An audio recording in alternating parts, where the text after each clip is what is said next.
Well. What's going on, Falcon fans? You already know what this is. This is the Benediction post-game show. There's no need to even be frustrated at this point because that was just a pure piss poor showing today. But before we really get into it, go ahead. If you're on YouTube, go ahead and click that like and that subscribe button for us so we can go ahead and keep providing you with the content that we have. But we definitely got a hot one today. So we're getting ready to go in here and get this thing started. So just wanted to make sure you guys knew where we were and where we at. Let's go ahead. It's the Benediction with your boy, the historian. Let's go.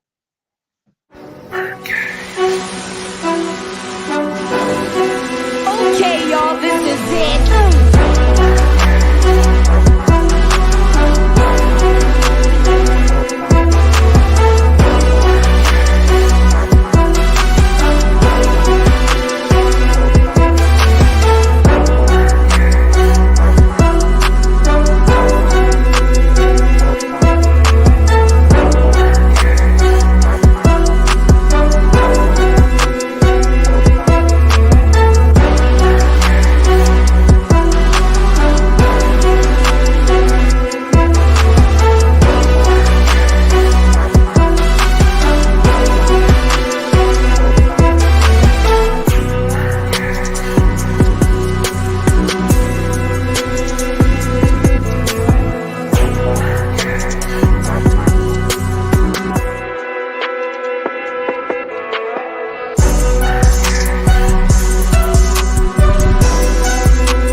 BirdCage.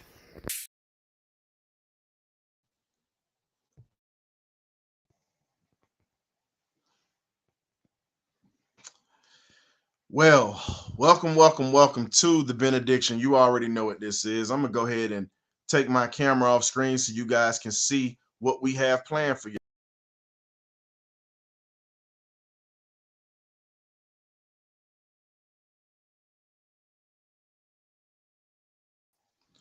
So just so you can see, we actually have the pink slip right about now. I'm gonna go ahead and bring my guy K Dub into the building, and we're gonna go ahead and get this thing started. So making sure, like I said, you guys hit that like and subscribe button for us. Now I'm letting you know today, you have pretty much 3 to 5 minutes today because we're gonna be trying to rotate folks in and out today. So we're not gonna really let the guests stay on too long. So we're gonna be rotating people in and out because it's a lot of folks with concerns. What's going on, Dub? What's going on, BirdCage? Listen, subscribe. It's a tough loss today, but I feel like for us to move forward in today's progress, whether it's coaching and coaching decisions, things happen for a reason. And I feel like today's loss is to reflect upon this coach getting up out of here. The theme of the week. So that's how I feel about it. This guy needs to go. He tried to fresh keep his job, but in all sincerity, in all honesty, it just blew up in his face. Even in the end, even with the quarterback situation being what it being, you can't help what happened with the injury to Heineke. But I think everything that happened for a reason. It's not like he's gonna land in the poorhouse or something like that. We all know, the fan base all know who is his father and what a company they own. So in my opinion, my wholehearted opinion, it's time to move on and appoint Jared Gray or Ryan Nielsen as the head coach interim and move on and try to find out who a successor going to be with all these great weapons that they do have coming into the door next year. I hate them saying that, but maybe some interim coach can turn it around to where we can still win this division if they make the decision right here at the break. How you Well, doing? we just brought Glenn into the building. I'll say this here, man. With this whole thing, we've been saying this for the longest, that it's time for Arthur Smith to go. Been saying this for the longest because of the way that he's stubborn. He didn't want to bring in anybody. He didn't want to bring in anybody to really assist with this offense, and he didn't want nobody challenging him right off the bat. So when we look at what happened with the Falcons today, we really saw a lot of we saw really with a 1-8 team, you had a chance to really put your foot on their throats and crush that and get your momentum started. You literally just gave New Orleans, really, you're still keeping them in that first place spot. We could have been tied with those guys today. But I'm going to say this here. Defense, yeah, they gave up a lot of stuff. They got conservative today because they played bad with pretty much with high-low routes. We were getting beat with corner routes and out routes all day. You can count the number of times that they ran slants across the middle and ran seam routes in the second half. They were just killing us with those routes. And if we sit back and be honest with whatnot, all I can say is, man, it's a mess. It's a mess all the way around. And the defense can only carry you but so far. Offensively, you've got to be in a position to where you literally have to get points when you get in that red zone. We were in the red zone one time too many. Now, there was a part in the second half of the game where they should have taken a field goal instead of going for it on fourth down.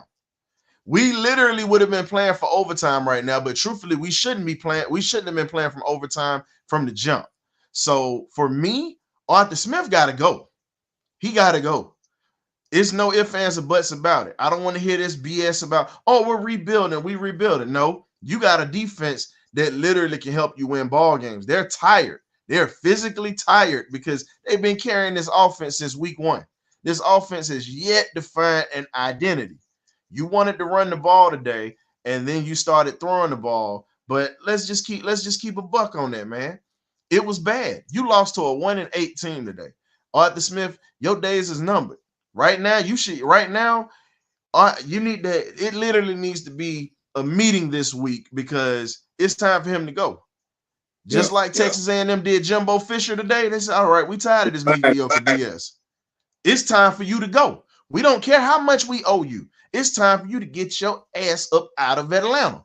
Let's call it for what it is. It's time for you to go because piss poor play calling, not just piss poor play calling, clock management, and we're definitely going to start letting folks in, but we definitely getting ready to paint this picture because it's a lot that I know that I'm going to say on Thursday, but right now I just got to make sure I get this out because everybody that was saying, oh, Ritter came in, he did the job, he got us in position to win the ball game. He did what he was supposed to do. He used his legs, period. He figured out, okay, I got to use my legs to pretty much put us in positions to keep defenses honest. He did this today.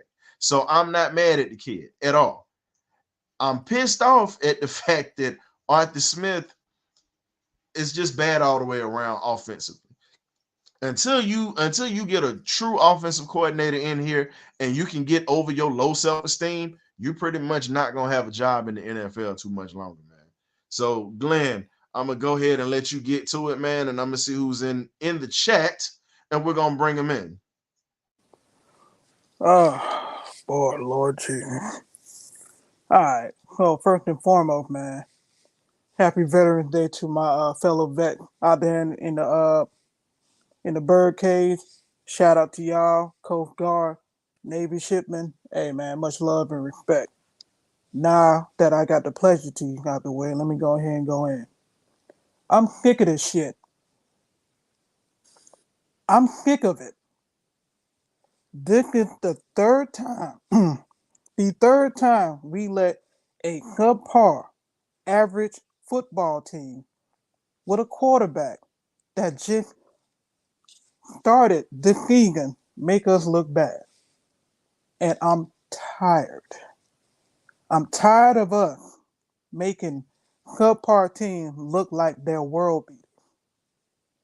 And it just don't make no sense. We don't go deep for nothing. Even the commentator said, man, you're not going to win football games unless you start going down, going deep.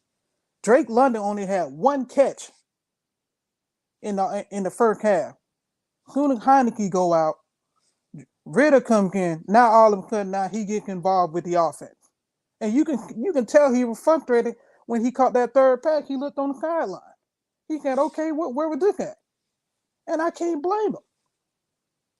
We are the most inconsistent team. Matter of fact, we're the most inconsistent franchise in the National Football League. We don't do nothing right. Let me talk about this defense real quick. Richie Grant had got on my last damn nerve. This man is getting burnt every which way but the right way. This man, Scoop, I know you got a good thing with Richie Grant, but not today, man. This man, no, man. He gonna get this work. He gonna get this smoke today. Cause I'm sick of it. This man, I'd rather you put Helms in there. Clark Phillips played better than he did. And I understand that Richie, you know what I'm saying, it's the starter and he got years under his belt. But bro, come on, man. That last play solidified what everybody was saying about freaking Richie Grant. And it makes no freaking sense. But let's talk about special teams real quick. Special teams ain't do a great job today either. Our coverage have been terrible. I don't know what the disconnect is. I don't know what can say, but when they scored that touchdown, after we punt the ball, it didn't make no sense, man. And the lack of containment. This is the second time a scrambling quarterback made us look bad. Joshua Dobbs did it, even though Joshua Dobbs did the darn thing against the Aints and whatnot. They're a 5-4 football team with a quarterback that just got off the plane. And it makes no freaking sense to me how we can be this inconsistent week after week after week. And I'm trying to figure out what the disconnect is, who got fault, because I can't put it all on coaching because players got to show up. But good Lord, man, we are playing too conservative on both sides of the ball, and something got to change, man.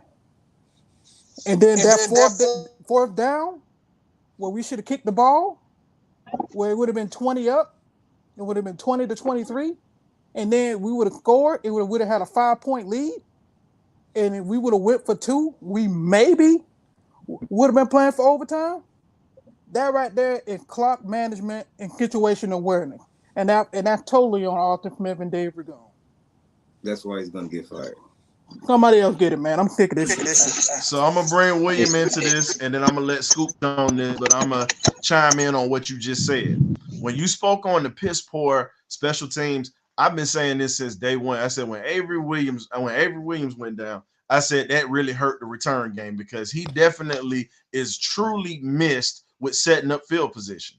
With us losing him, he literally would bring juice to this team in this offense. Last year he did. He set us up. And honestly, at this point, I've been saying Dave Ragone got to go. I said Richie Grant, we traded the wrong safety.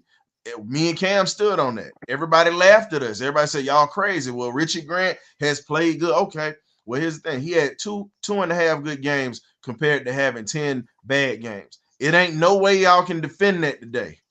Ain't no way you can defend that. So y'all can throw stats in here because this joker been getting his doggone lunch money took like Debo was walking around for real. God rest Tiny Lister soul. He literally been getting his heart taken by these tight ends and these receivers. Literally is the weak link of the secondary. As you said before, Glenn, DeMarco Helms, Clark Phillips III. They need to be that.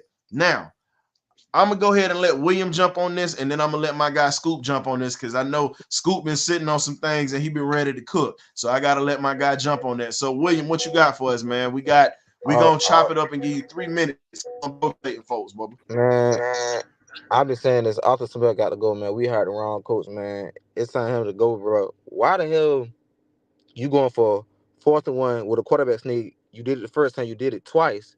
Why you need an outside zone pitches to Bijan Robinson and Tyler CP?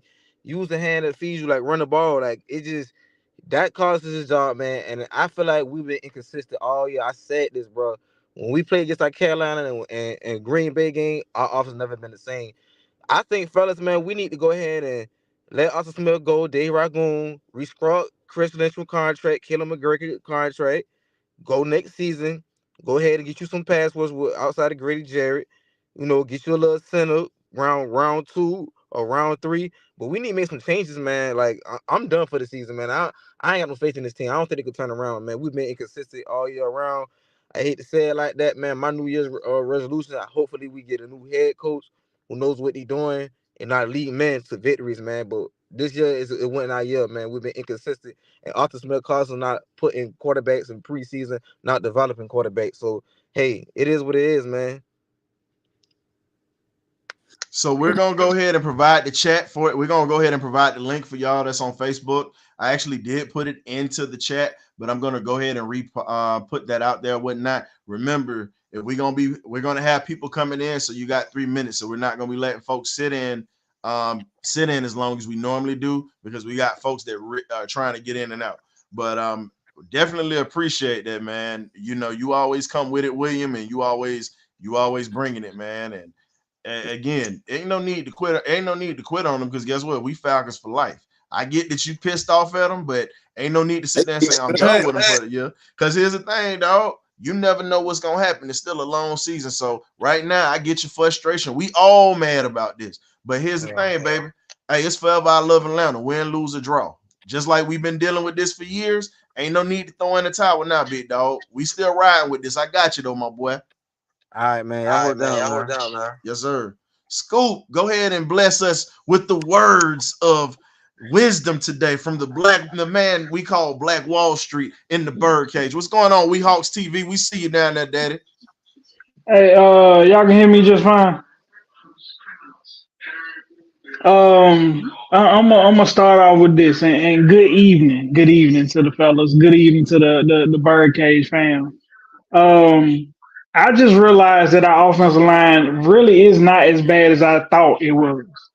I think that now it comes to a point where the play calling and the execution from our quarterbacks and our receivers, there's still a disconnect.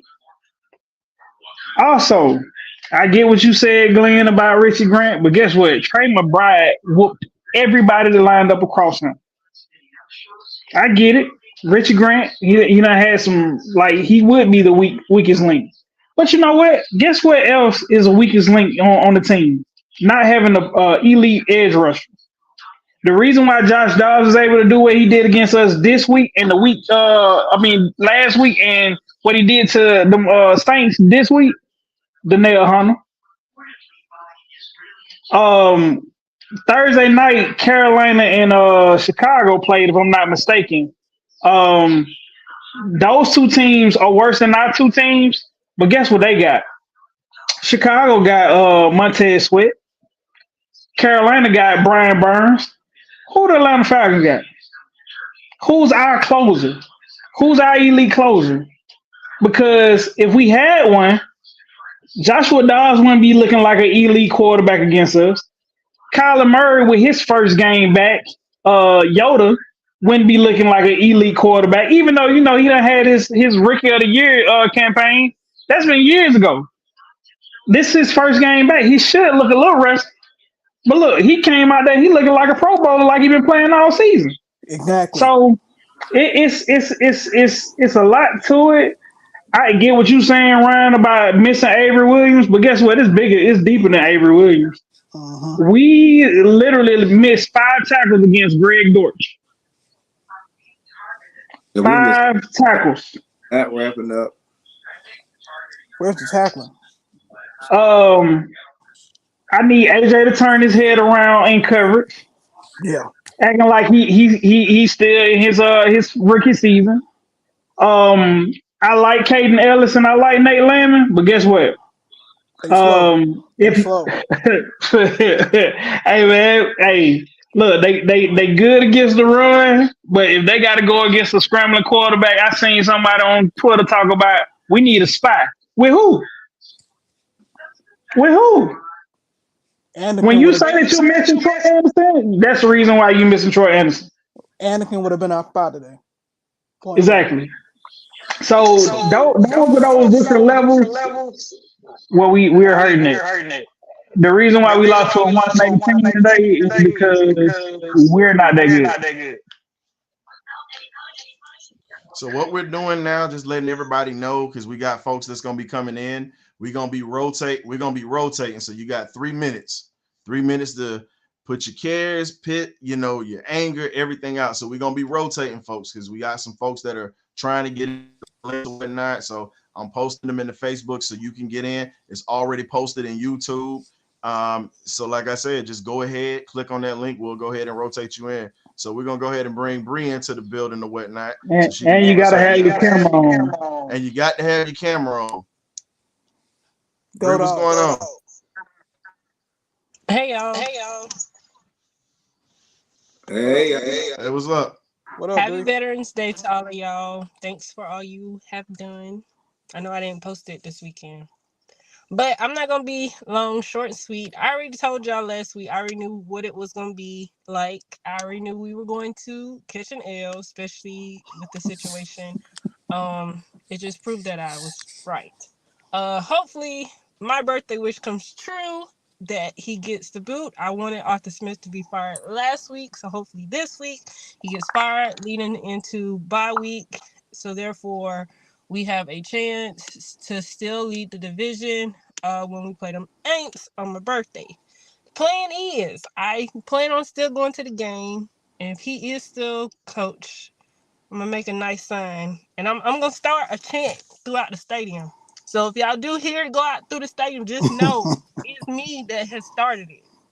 So, but yeah, but also notice how the offense started playing better when my quarterback got put in.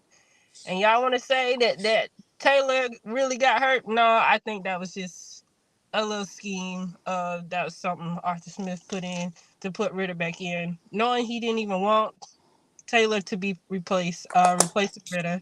Um, and notice that he did say in the interview, based off of performance for this particular game, that will be the starting quarterback for the remainder of the season. So that's why I think that was why Ritter got put back in when he did. So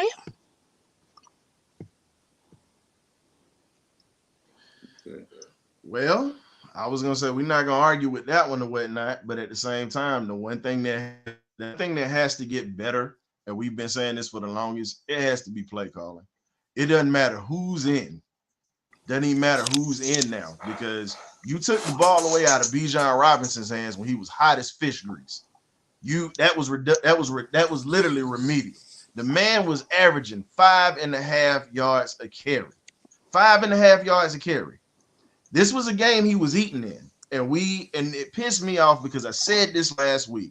I said Arthur Smith, pretty much his low self-esteem, literally cost this Falcons offense times to get into that end zone because of his ego and his low self-esteem.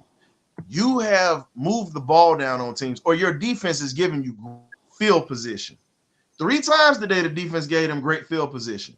They should have come away with points 3 times, and we turned away.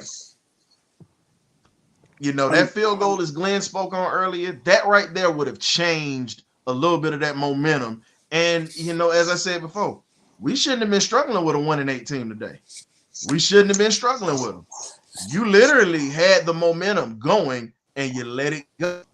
And you literally, as my coach would say back in the day, Coach McGriff even said this coming up, you keep a coward around long enough, they'll bust you in the mouth.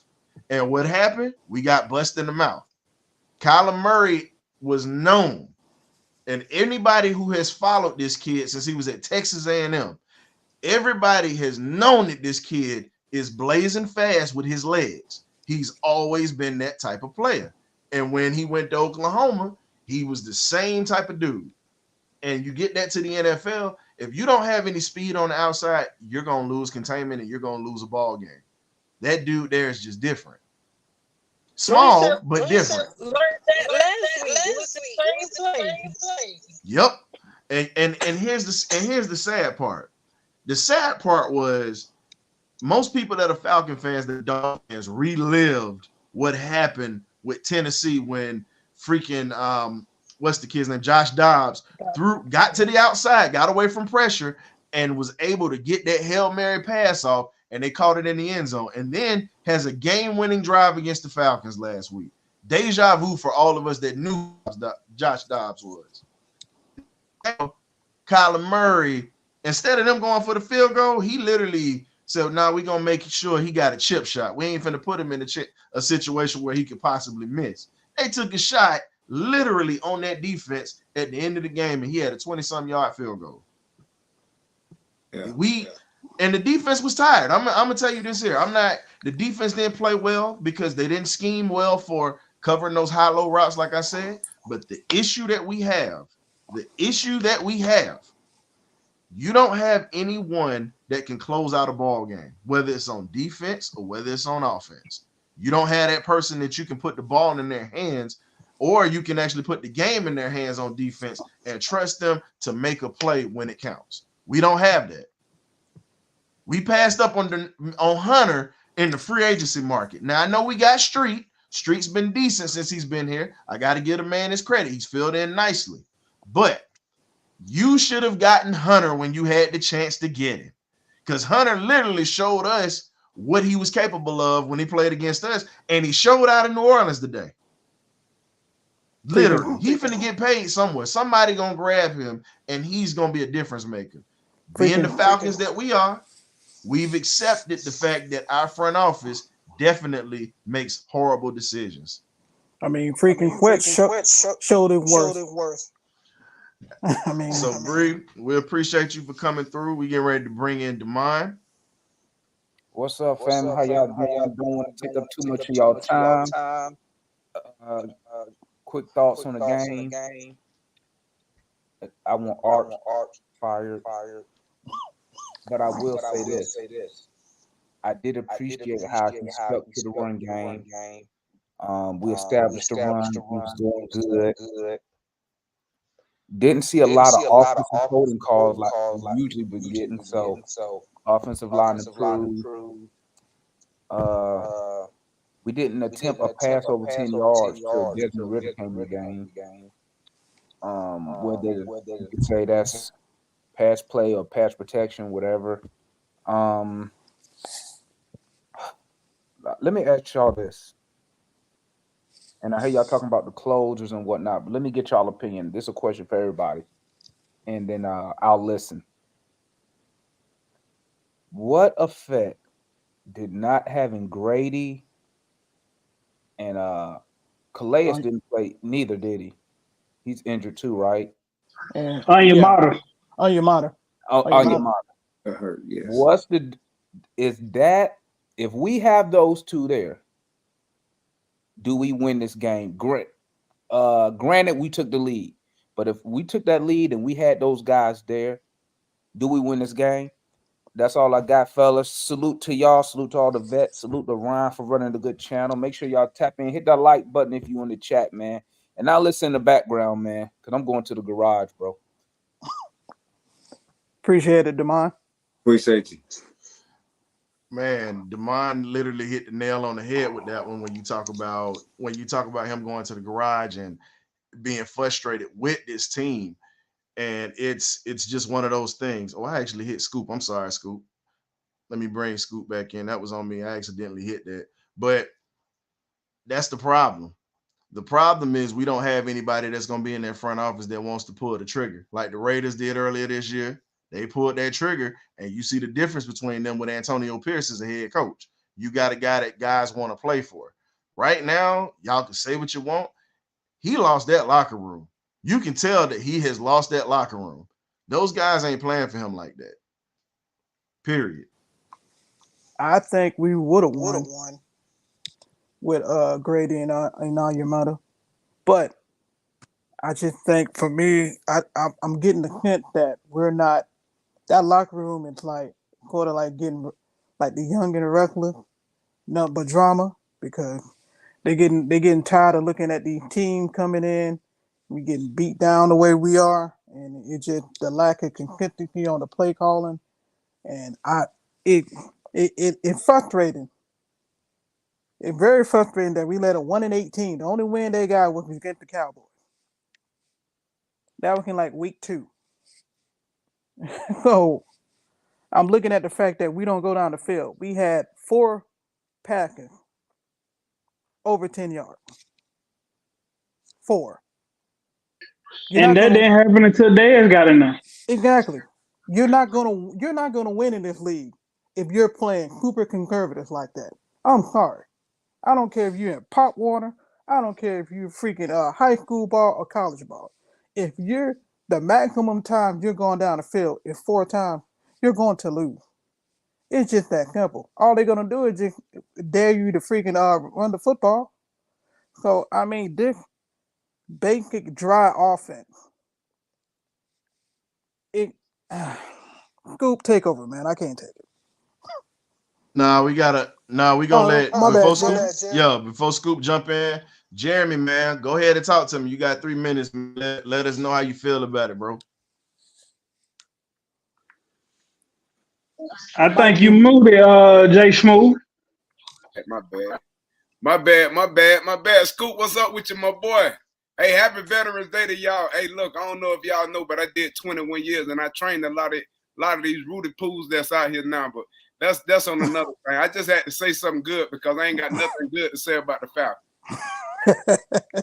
Hey, but listen, this is what I'll say, Ryan, and I don't know. I tried to Google it before I got on here, bro. I don't know if there ever has been a time where they fired the head coach and went and hired a coach outside of organization. I think we need to set a new trend because that's what we don't need no interim coach. I don't want nobody on our staff being the head coach. Leave Ryan Nielsen on the defense because he does a great job with it. We don't need no defensive head coaches, period. No, we don't need that. We need to also get a defensive end, as Scoop said. Listen, Carolina, to me, have a better future than we have because of what they have. They have a quarterback and they have a defensive end that can close the game. Everything else we got better than them. We got great tight ends. We got a great receiver. We got all of these things, but we ain't got no clothes on defense. We got a good cornerback. And y'all said, I don't agree with what y'all said about AJ.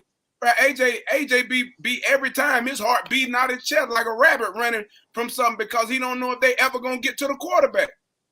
Every single time. He don't know if we ever gonna get a sack. So he got to play tight the whole entire game. Now, Richard Grant, I ain't got nothing good to say about him either. But what I will say is them boys, the defensive line ain't helping them. They're not. They're not helping them. And as far as team speed on defense, we just don't have it.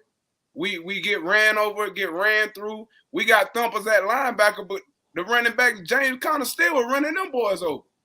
So, hey, when I look at the game, I ain't going to get into the analysis. I just call it how I see it and just try to keep it real because it's starting to look sad, man.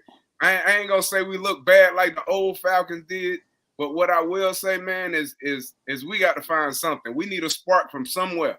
Something got to give. Somebody, coach or somebody, man, go hire Herm Edwards. Go hire somebody that can at least talk some motivation and light a fire under us. But I got another question to y'all. What do y'all think is going to happen when they go to Atlanta and the Aints give us what we don't want? Man, I'm out of here on that. Oh, it's about to go down. You already know what's going to happen. Austin Smith Arthur Blank probably going to do something that we never expected. He going to fire somebody. So, I don't want to get too far ahead. I don't think it's going to happen. I think this bye week, we need to really look in the mirror. I'm talking about everybody on this team going to have to look in the mirror and really, truly find out, are we about that life or are we pretending, as Coach Pryor would say? Because right now, we look like a bunch of pretenders right now. I mean, if we look at the fact that we didn't use Kyle Pitt or Jonnu Smith in the red zone, Why did we draft him? Why did we trade for Jonnu Smith if we're not going to utilize him properly? Because I guarantee you, Kyle Pick after this season gonna want to get traded. And quite frankly, I don't blame him. He go to another team and ball out, then we're gonna look like that coulda, shoulda, woulda been up.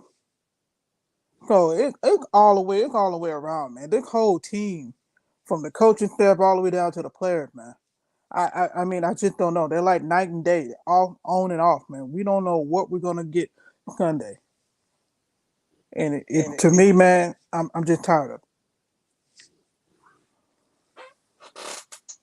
Yeah. K-Dub, what you got? I mean, the whole fan base is tired of it, man. It's like it is what it is. We're at where we're at this point at the season.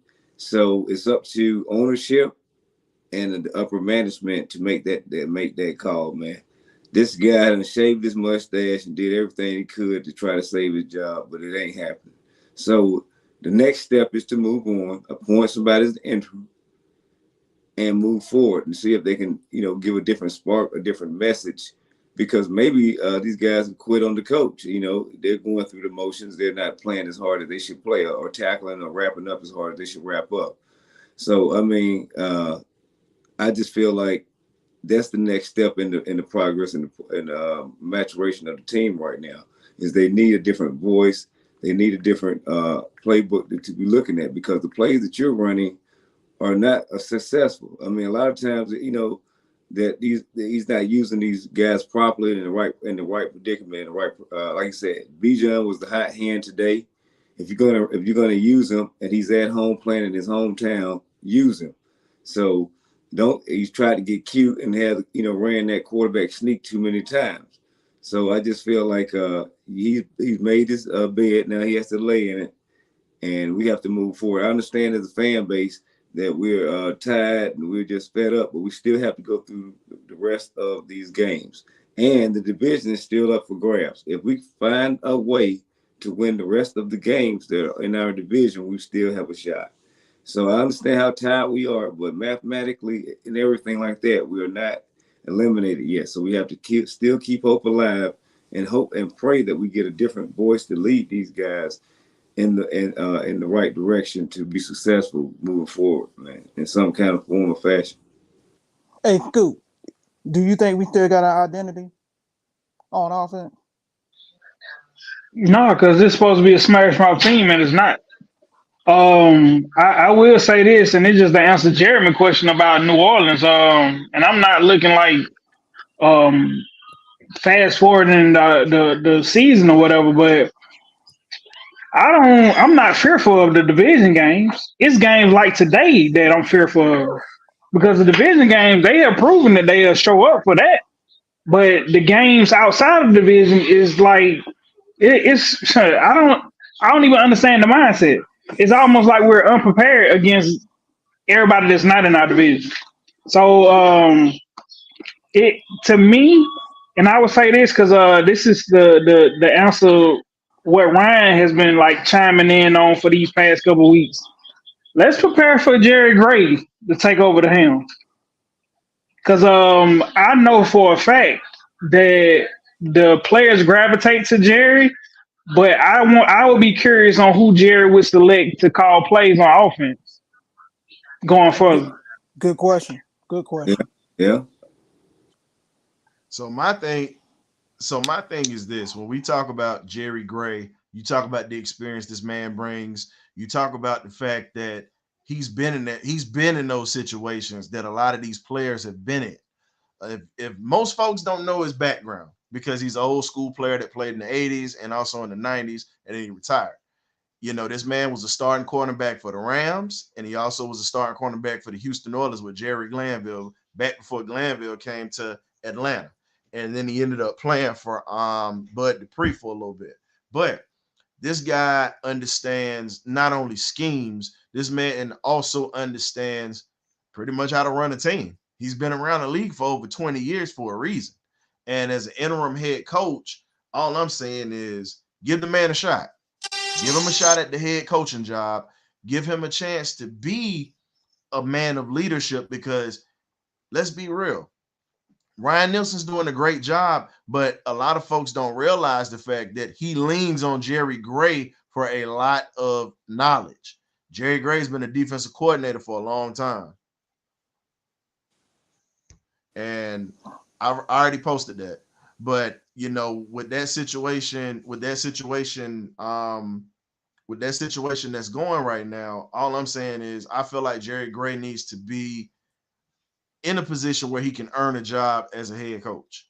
Now I get why they were saying no. I get why he was saying leave Ryan Nielsen where he's at, but it's just like, okay, what are we really gonna be doing? What are you gonna really shop for next year? Are you gonna let Rich McKay pick your coach like he did last time, or are you actually gonna let Terry Fontenot pick your coach? Because I think Terry Fontenot did a great job with the money that he had, and he was able to build that defense with the money that he got this year. He was able to pick, pretty much get players and build that defense catered to around the scheme that they had. My question is, when are we actually going to let this man pick his own groceries? When is he going to be able to interview and pick his own head coach? Because he wasn't given that opportunity. He was just thrown into the fire with this guy. I think, and like I said, I think it starts with management. Rich McKay got to go. He can run the Atlanta United. He's been doing a phenomenal job with that. But as a being the man right up under Arthur Blank, he got to go because he's literally cost us a lot of years with bad decisions. So that's pretty much what I got on that one, Scoop. Question I got for y'all. When you have mostly everyone that's starting to see that this locker room is starting to kind of be like, man, here we go with this bad decision. When do you think you're going to start seeing division with these players and Arthur Smith when they stop listening to him, or you'll start seeing the body language? When do you think that's going to start? I think it started already if we haven't noticed, but I just feel like it's crept in with these guys. I mean, I don't know how much they need to see to know that if they've been in the league, maybe not some of the rookies or some of the newer players to the team, but the older players know they can get the feeling and the aura of what kind of team this is going to be, and they need someone to galvanize them in the direction, like have an offense that's capable of matriculating, putting up points week in and week out, and not keeping that defense out there, not capitalizing on all the possessions that they have, and not basically not punching it in when they need to punch it in and making bad clock management decisions all the time. So it's just like I said, it's a multitude of things, but just my decision, I think it's starting to slowly starting to happen already with the team. You go ahead, Scoop. As far as the divide in the locker room, I think we got enough veteran guys. I don't think it's gonna be a division as far as like their relationship with the coach. I think that this is more so a Terry Fontenot and Arthur Smith and Arthur Blank situation because I mean y'all can say what y'all want about Arthur Blank, but I am really adamant about Arthur Blank want to win. Like when that 2016 season happened, and he quoted and said that they need draft picks that need to start right now, they need to win right now. Like he meant what he said, and guess what? He got his results. So he ain't been like real vocal about this team since Arthur Smith took over and Terry Fontenot came over. So we ain't heard nothing from Arthur Blank yet. He was just trying to get them the reins because hell, Thomas Dimitrov was here forever. So I think now he just need to get a grasp on what their 3-year plan really is and whether or not it results in a playoff run for us. Because clearly we are a play caller, special teams coordinator, and elite edge rusher away from being a real contender, in my opinion. I agree. I agree with you, Scoop. I do. I think I don't think we're gonna have a divided much, even though I think it might be a little bit of drama. But when you got a Calais Campbell, when you got a Lorenzo Carter, when you got a Jeffrey Bate, hey, hell, even Grady is still somewhat part of the football team. I think you're not going to see much of a great divide. They're going to be like, nah, fellas, man, they can't it right here. So I do agree with you on that stat. And with the front office, man, I think if they won't change, they got to be the change, man. I mean, I think, like you said, we're one play caller away. Hell, we could have went and got a freaking pass rusher, a much needed one, if they would have pulled the trigger on that. But that from years and years and just countless years, I'm not doing nothing, trying to get these people family dollar, family dollar type deal when you need to go ahead and step it up and get some of that Linux money and be like, look, we'll give you this because if you look at Quet, well, when Quet got his money, Quet balled. Quet balled against Chicago. Even though they lost, they still, I mean, no, they won, even though he balled in that game.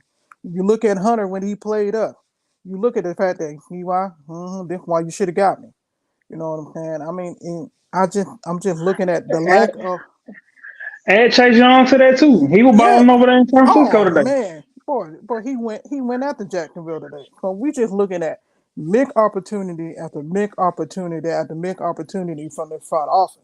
And if I'm off the blank, I'm like, all right, now we had 3 players we could have went and got. It wouldn't have cost us an arm and a leg.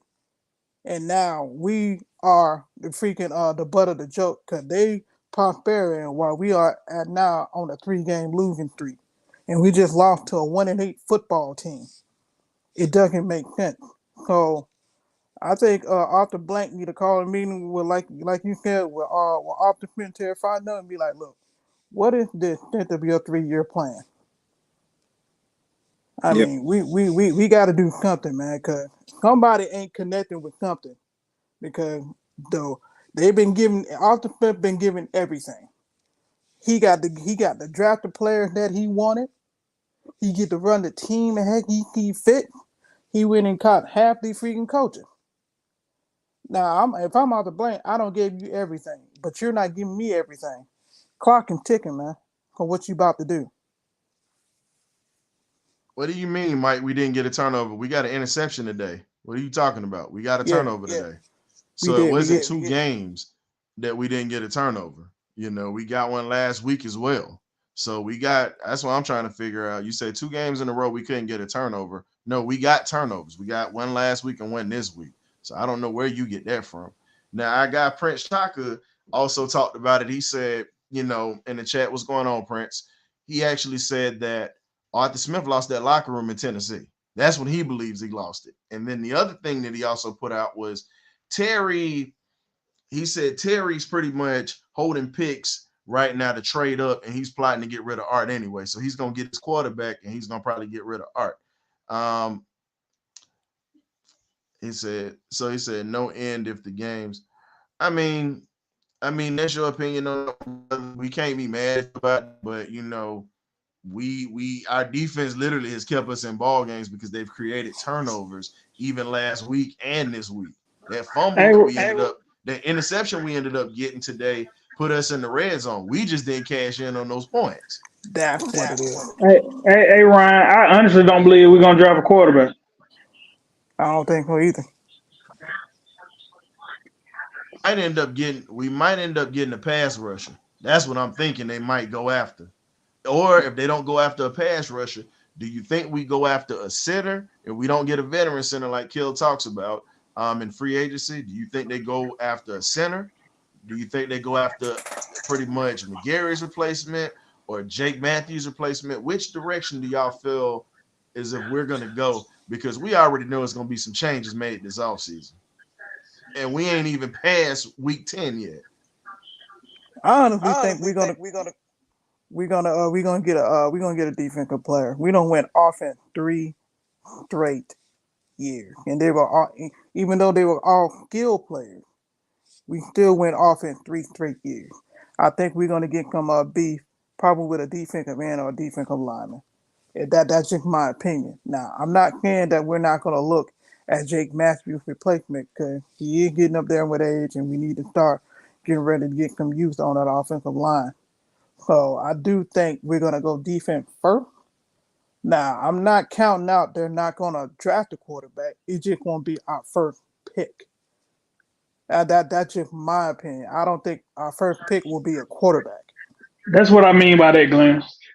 Yeah, I feel like we're going after quarterback, but we'll go take another guy in the later rounds and just pair them with Ritter and let those guys battle it out. But we need to address helping that defense on those high draft picks, like we did the offense and getting all those weapons that we went after the last few years. We have to get guys on every single level that'll help this defense continue to be, a top 10 defense the way we built it and added all this money into the defense. Now, I will add, I do fear drafting a linebacker because we need speed. When Troy Anderson get back, I do fear possibly getting a linebacker in like maybe second or third round. So I do see that happen because as you can see, even though Lidman's good, he's slow in coverage. Alex is good, but he's slow in coverage. And as you can see, we can't keep getting burnt like we are, especially we ain't getting the pass rush when we're not getting containment. So I do see us possibly going defensive heavy in this draft than we did in the previous draft. So I'm thinking it's gonna be best player available. The same philosophy that they have these past three drafts. They got they tight.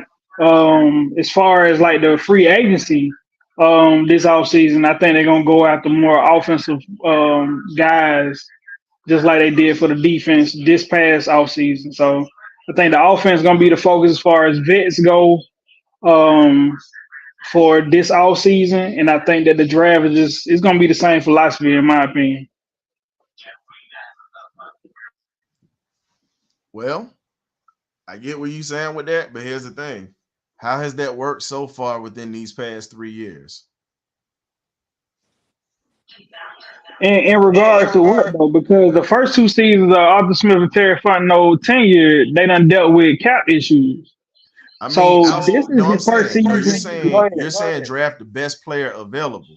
What I'm saying is this: instead of you trying to take the best player available, you need to take the best player that fits your needs, not the best player available. You need to address your needs. That has been a problem with the Falcons as of late. Because here's the thing: we don't have a pass rusher.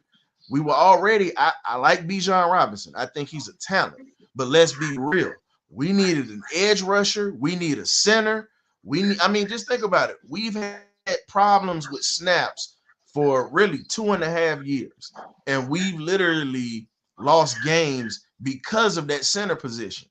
And for them to sit there and take pennies off the dollar and trying to rotate guys into that position, just get a guy that's going to be a center. Get someone who's played that position and let them come in. They're going to take their lumps, but you're going to have to start somewhere. Because we need a center. We need an edge rusher. We got enough. You can never have enough DBs. We all know this. We know you can never have enough DBs. But I feel like you have a chance to draft linebackers that's going to be on point. And then not even just the linebackers that we need. The other issue that we really have been saying we need, maybe we need to get a quarterback coach. Let Red learn. But here's the thing. But instead of letting him just learn and feel like he getting the free pass like we did for Matt Ryan, draft a quarterback to have a competition and keep some heat on him. And let's really have a competition. And let's see who's really going to win out. Don't just hand the job to a guy. Now, I like Ritter. I'm just saying. So answer me this. When was the last Super Bowl winner that had a quarterback competition in the offseason? Kansas City Chiefs, Alex Smith, and you got Pat Mahomes, and that was right before they shipped him off. You asked me, but that's fake news. It wasn't a competition. No, it was a competition. Because think about it, Pat Mahomes didn't get that job just handed to him because they battled. Right. Alex Smith kept him bench. What ended up happening, because they even talked about it. It was only but so long that they could keep him on the side because Mahomes is a talent. He came in and took that job, and Alex Smith handled that with grace. And then after that season, they ended up shipping him to Washington. Well, I'm sorry, they shipped him to Washington during that season. I'm sorry, not he didn't go to the Super Bowl with him, but they shipped him off. So all I'm saying is, you have to. You said you wanted a competition. There was one. And it wasn't given to Pat Mahomes. That earned. Okay.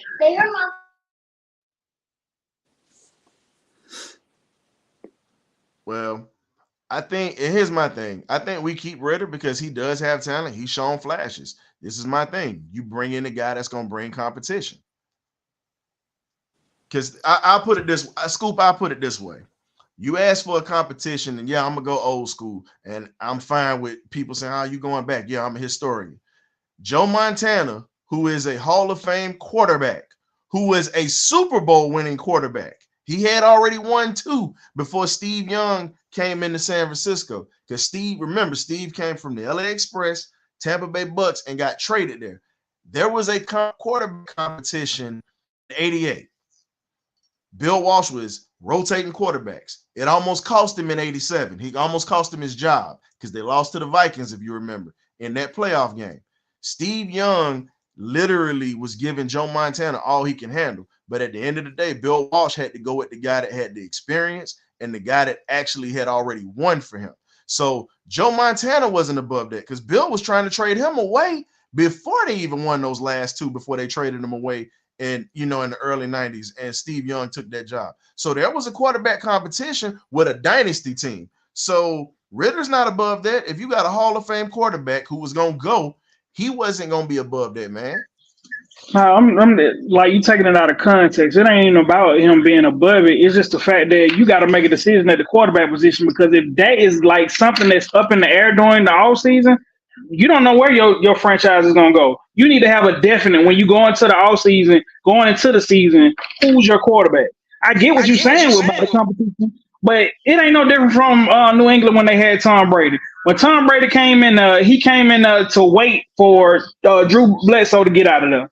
The same way Tom Brady got that position when Drew Bledsoe went down, they done drafted 5-6 different quarterbacks. It doesn't matter. You knew who the starter was going into the start of the season.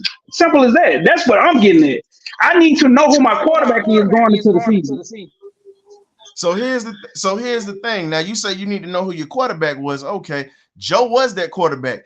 Bill Walsh was rotating them. You can go back and look at that. Joe wasn't starting the whole season. He rotated them. There was no definite with that. And you're talking about a dynasty organization that was rotating quarterbacks. So when you say that, it's like, okay, you got your example, but it was proven, because eventually Bill had to make that decision on who was going to start the rest of the season, because Joe and Steve was going back and forth. And remember, Joe was out, for a game or 2 because he took a bad shot. Now that was also in the mix. So once he came back, Bill was rotating him. So he had no definite answer. And Mike Homer was in the midst of that. It was a bad way. No disrespect to that, but it's 2023. You see how far back you had to go to use that as an example. But here's the thing: don't diminish it, because you asked a simple question and I gave you an example. That was you. You asked the question and I gave you an example. You didn't put a time. You didn't put a timeline on it. I got a question for the group. I got a question for the panel real quick. Getting on top. Yeah, I got a question. So, with everything that we don't discuss so far, how do we right the ship now? What steps need to be taken to get the team looking like somewhat of a competitive team that can challenge somebody in the playoff? What steps need to be done? Go ahead. Well, my steps moving forward, which I discussed earlier, is they need a new voice. I just feel like whatever Arthur Smith was attempting or what he was trying to do in these last 3 years just blew up in his face today when you lose to a 1-8 ball club. I don't care who came back as a quarterback off of repaired surgery or whatever, but the case may be is you had opportunity to get it right. Whatever the case may be, it didn't get done. They need a new voice. I still feel like there's a light of hope. There's still games to be played. We still got division games that we can win. We still have a 2-0 record in the division. That's what I'm trying to get at. If they can move and act now during this break, there is an opportunity to move forward. I just feel like Richie Grant needs to be sitting on the bench. He should have been on the bench. Take this guy out the dang lineup, man. I mean, just like he was able to sit the quarterback down and he's back in due to an injury or whatever it may be through a hamstring. I mean, we need to move that, make some moves on that defense too. And like I said, these guys that we did get for pennies on a dollar in the defensive line is kind of helping out. Hopefully they play better as they get more weeks on this defense. But offense has to not waste opportunities when we get turnovers. We get turnovers from the defense. We have to capitalize on them and not always trying to get field goals with coup. We have to, just like I said, maximize our opportunities. And like I say, get the most out of the team that we have. I feel like this team is not done. I think this division is not done. I don't think New Orleans looked like a shell of themselves today when I watched them too. So it's really like this division is up for grabs. It's like who's going to fumble the ball the most and who's going to not fumble the ball the most going down the stretch throughout this division. So thank God for the division in the 4, and I still feel like we can win it. I don't know how we're going to win it, but I still got the belief until all the numerical numbers count that we're out of it. But other than that, I leave it up to someone else to get their analogy. So I'm gonna go ahead and bring in Marcus or whatnot because he's been waiting in the back or whatnot while we was chopping it up. I'm gonna let Marcus have this topic. Glenn, you can re-ask him the question because we're gonna let Scoop hit it up. Marcus is gonna have his few minutes and then we gonna wrap it up because like we say, we're pretty much at that time limit now. But go ahead and re-ask Marcus that question and then Scoop and then I'll wrap that up. First and foremost, Marcus, happy Veterans Day, Army strong all day. You already know. So I asked the question after everything we don't seen and after everything we don't witness, how do we move forward? What steps do we need to take to get the football team back competitively and possibly win this division, the weak at division to be exact, and contend in the playoff? Well, first off, you got to fire the coach. That's your first order of business. They cannot win another game with this guy. I feel like nobody in that locker room has confidence. Nobody. From the offense, they don't have confidence they're going to score. From the defense, they don't have confidence that the offense is going to score. So there's only so much a defense can do. When I watched that second half, the defense made play after play to keep the game viable for this team. And punt, field goal, punt. Offensive line just absolutely gave up in the third quarter. I'm like, what are y'all doing, bro? It's why we're watching games on repeat now. We're watching the same game. This was the same exact game from last week. We lost it the same exact way. It's like you can no longer. Arthur Smith doesn't have not only does he not have the locker room, he doesn't have the fan base. So when you lose both, your first order of business is you have to fire him. Like I said on my video a couple of minutes ago, this is reminiscent of when Dan Quinn got fired, where we were going into a bye week and we came out the bye week and we played the Saints. What happened in that game against the Saints? Drew Brees did not score a touchdown. We sacked Drew Brees 6 different times. That looked like a completely different defense than the one that Dan Quinn was coaching. So you can't move on and keep this guy. I just think that's virtually impossible to do for this season. All right, man. To right the ship, I'm telling you now, Glenn. If Arthur Smith is still retained as the head coach, he's gonna have to make some decisions. He's gonna have to give up play calling. He's gonna have to fire Marquise Williams. Also, Ryan Nielsen is gonna have to send more pressure because the 4-man press or the 3-man pass rush, that ain't gonna work. Not with this secondary having their weak spot in that middle. So those are the things that's gonna right this ship. And also he gonna have to split these carries because forcing the ball to Bijan because you're getting national criticism ain't gonna cut it. Like you really gonna have to split the carries and just go back to week one. Just go back to the basics, man. I don't care how ugly it look, just get a win. That's all that matters to me.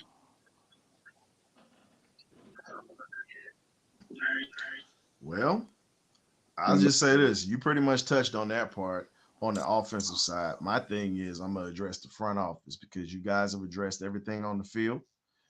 I feel like this. Rich McKay gotta go. Arthur Smith gotta go. My thing is Rich McKay can still have his duties with the earlier because that team is consistently in the playoffs. They've only missed the playoffs once.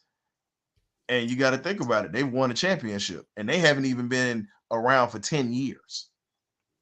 And he's got the formula for that. So my thing is, okay, you've got to bring in somebody that's going to be competent, that's set in Rich McKay's seat. That's the first thing. The next thing that you're going to have to do, you're going to have to let Terry Fontenot work his magic like he did in New Orleans. Because even though they wasn't winning Super Bowls after that 09 year, they were consistently winning the division and they were consistently in the playoffs. And the man understands how to identify talent. That I will give him. He understands how to identify talent. And a lot of the talent, he pretty much, if you look at his track record, he is, as I've talked about many a days on the show about how the Falcons got to get better at scouting smaller schools, HBCUs, outside of the big time schools where you can get your gems. Like no one knew about UTSA. They ended up drafting one of their best pass rushers who's no longer there. He ended up getting traded, but Terry Fontenot was the one who found him. As a kid, you talk about a quarterback. There's a kid that Quincy Carter has worked with as a quarterback by the name of Frank Harris that's at UTSA right now. Bad boy. Older, mature, quick release. He can ball. He was a little banged up this year, but he's been, he put that school on the map. He put him in a big time bowl game. My thing is we got to start addressing the scouting department as well. You've got to start being able to find players and don't just go off of what ESPN is telling you just because they hype them up. You need to start getting out there and being able to find offensive linemen. You need to find pass rushers. There are diamonds in the rough, but you have people that have these jobs that are lazy at their jobs. So until you can get those lazy folks out of the office and get them in a position to where they can start really looking at talent, we're going to forever fall. We know we're going to get guys from the big time schools, but as I've said before, your impact players also come in the third, the fourth, and the fifth round. Look at your Grady Jarrett. Grady Jarrett was fourth round pick. You look at all the guys that have come in those mid rounds, that's where your meat and potatoes is going to come, and a lot of your production outside of your star player that was drafted number 1 overall or number 2. So we've got to start getting to that place where we can start scouting a little bit better and bringing in better talent, and we got to get better scouts in that front office. That's all I got. That's how I feel like we start writing the ship. Start from the top and go on down to the bottom. But I want to thank y'all for coming in tonight, for checking out the Benediction, better known as the Pink Slip Show tonight, as you can see in the back. Freddie Falcon might be right along with him. And all I'm saying is until we get things right, we're going to forever struggle. But we ain't going to struggle because we're going to continue to keep bringing it to you. We want to thank our guy Marcus for coming through. K-Dub, right-hand man. Glenn, Graybeard, Army Strong over there. And we got the Black Wall Street Journal, a.k.a. Scoop. Always bringing the knowledge as usual. I want to thank you guys for coming through. I'm going to see y'all Thursday. And as for everybody else, check us out on Thursdays. We got some things that's going to be going on. We have some upcoming interviews that's going to be happening pretty much next month. We're just working on a few things. We definitely appreciate you for coming through. We love you. And we definitely look forward to seeing y'all. Pretty much we're going to be off next Sunday, but the Sunday after with the Aints or whatnot. But Thursday, we're going to start having so it's a rivalry game. So we're going to have fan participation with us on the show. So Thursday nights, if you're going to be around live, we're going to have the link. You can come in. you'll be able to chop it up with us about some of the topics that we have. So we definitely appreciate you. We love you. And we can't Thursday as we discuss the upcoming events that are going to be happening. So y'all be easy. Y'all be blessed. Much love. Peace.